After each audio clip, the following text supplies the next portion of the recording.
The Whispering Ghosts of Ashwood Orphanage. Before the fire, the kids at Ashwood Orphanage used to talk about whispers in the walls. They were faint, like secrets carried on the wind. But after the flames ate their home, those whispers turned into screams.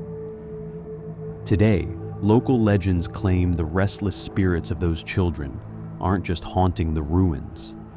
They're trying to reveal a terrifying truth about the ember-eyed figures seen moving through the smoke that night. So, what really happened at Ashwood? You see, this isn't a simple ghost story. It's much more disturbing. Section 1. The Legend of Ashwood.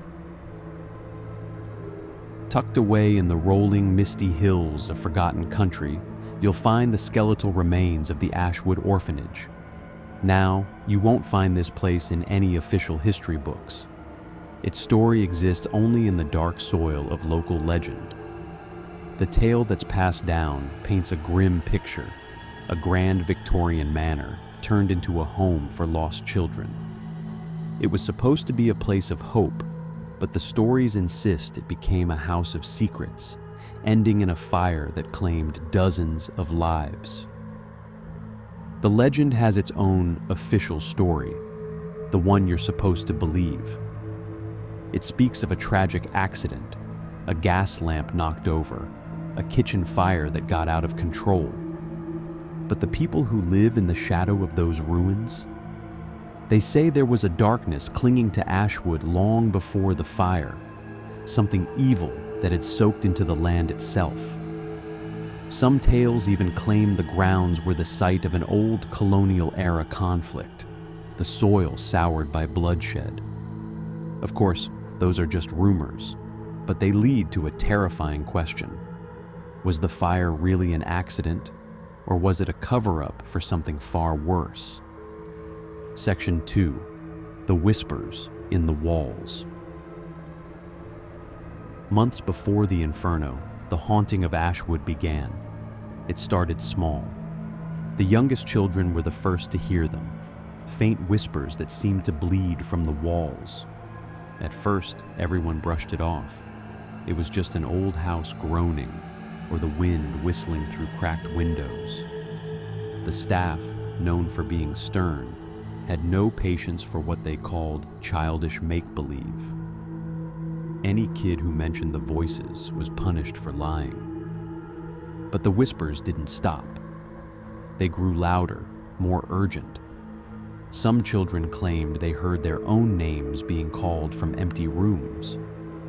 Others heard hushed, desperate warnings that got clearer as the nights grew longer. The voices sounded terrified, like they were trying to cry out about a secret hidden in the orphanage's heart. Were they spirits from the soured land the legends talk about? Or were they ghosts of past victims trying to warn the new kids about a threat that was already inside? The children didn't know.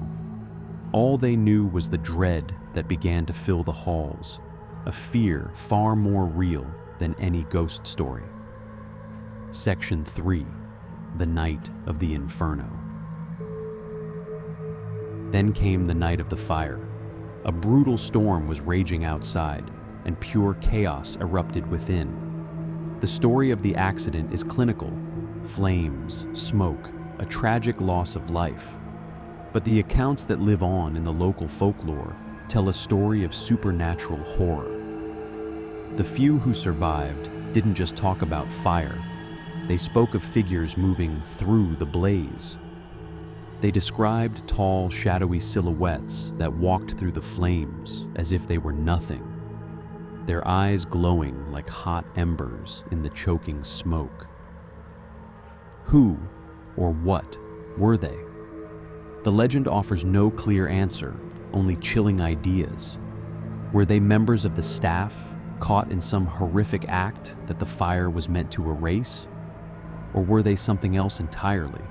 Something not human at all?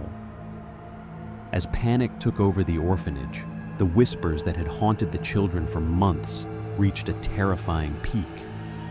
They twisted into agonizing screams that, people say, could be heard for miles around.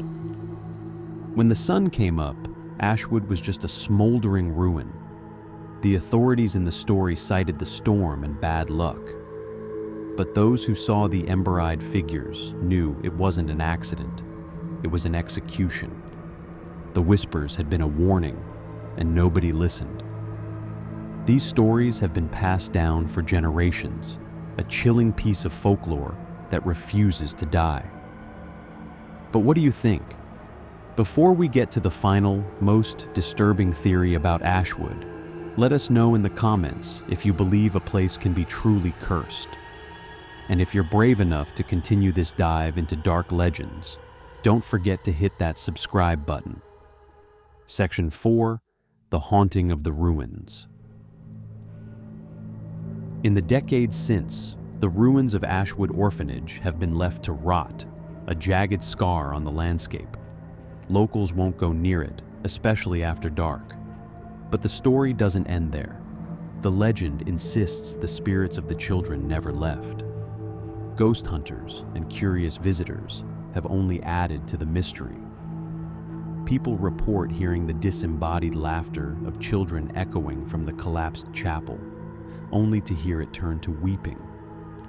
They talk about tiny, spectral handprints appearing on the fogged-up windows of cars parked nearby. Some versions of the tale even speak of hidden cellars, found only after the fire burned away the floors, filled with strange artifacts and the belongings of children who were never on any official list. And the most terrifying part of the legend persists: the shadowy figure. A single tall entity with burning red eyes is still said to stalk the ruins, a silent guardian of the property's dark secrets. People who claim to have seen it describe a sudden, bone-chilling cold and the overwhelming smell of smoke, even on a clear night. It's as if the fire never really went out. It just lingers, along with the spirits of those who died there. Section 5. Unraveling the legend. So, what's the truth behind Ashwood Orphanage? Like many great legends, such as the infamous Gore Orphanage in Ohio, the line between tragedy and terror gets blurry. While the Gore Orphanage legend is a well-known blend of myth and real local history, there's no concrete evidence Ashwood ever existed at all. It's a pure piece of folklore, but its story provides a chilling theory that ties everything together. The legend suggests the ember-eyed figures weren't human. They were malevolent beings drawn to the cursed land, maybe an occult group using the isolated orphanage for their own dark rituals. In this telling, the whispers weren't warning of the fire. They were the voices of the land's previous victims, desperately trying to warn the children about the figures who walked the halls at night. The fire, then, was a ritual, a sacrifice meant to cover up years of unspeakable acts. The spirits that linger today aren't just crying out from the pain of the flames. They're crying for justice. They're revealing the truth the only way they can, through whispers on the wind and ghostly shapes in the ruins. While you may never find a historical record for Ashwood Orphanage, its story survives as powerful folklore.